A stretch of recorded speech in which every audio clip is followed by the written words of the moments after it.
claims of Brett Kavanaugh's third accuser, Julie Swetnick, are so outlandish that we were skeptical from the start.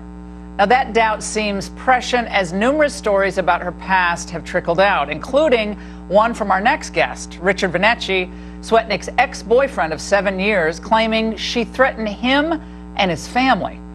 For more, we're joined in a television exclusive by Mr. Venecci himself, along with his lawyer, Marcia Hansen. Both of you, thank you for joining us tonight.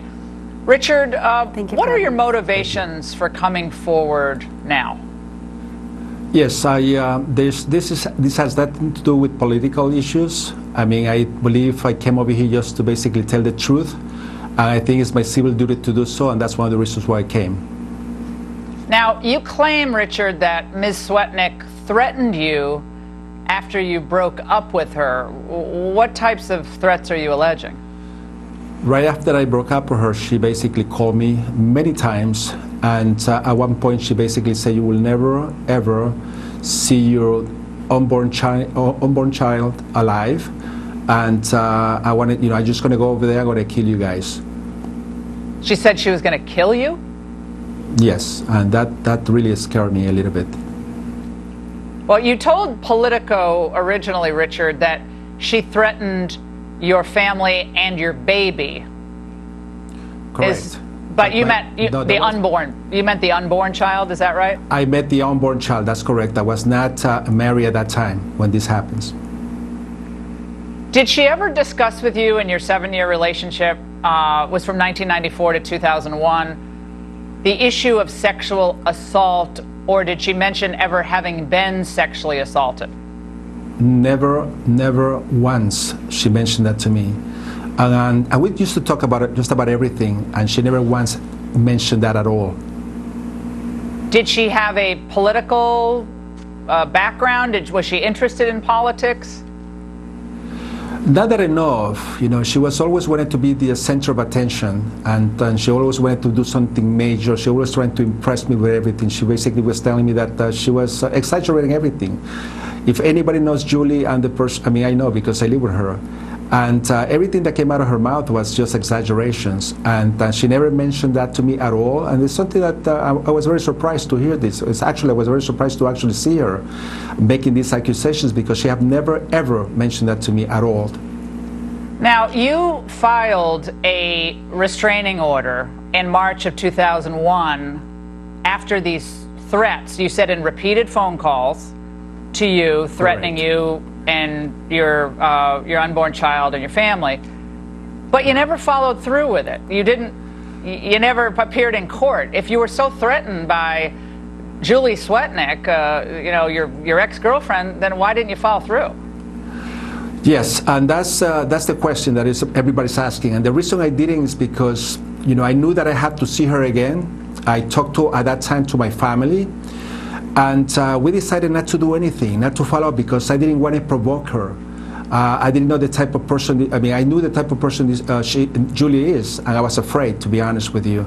So we decided to just leave it alone in the hopes that this will go away, because at that time, the only thing that I was concerned was my family and the well-being of my family. So we decided to change our numbers and move. And that's basically what we did. And right after that, we never heard from her again. And after you came forward in that initial interview with Politico, did you hear from any of her representatives, or did you hear from her at all? Not at all. Not at all.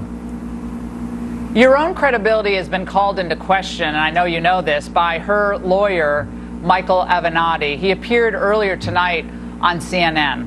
Let's watch. Mm-hmm. Her boyfriend says she can't be trusted, that it's a credibility thing. Swetnick can't be trusted. I've said it 3 times. Are any of them impressive to you? No, it's ludicrous, Chris. First of all, one lawsuit was filed. It was almost immediately dismissed. The claims by her ex-boyfriend, I mean, who doesn't have an ex-boyfriend or an ex-girlfriend that might say bad things about him? Well, ex-boyfriends, breakups are brutal, right? They can be brutal. In this case, yours was really not fun.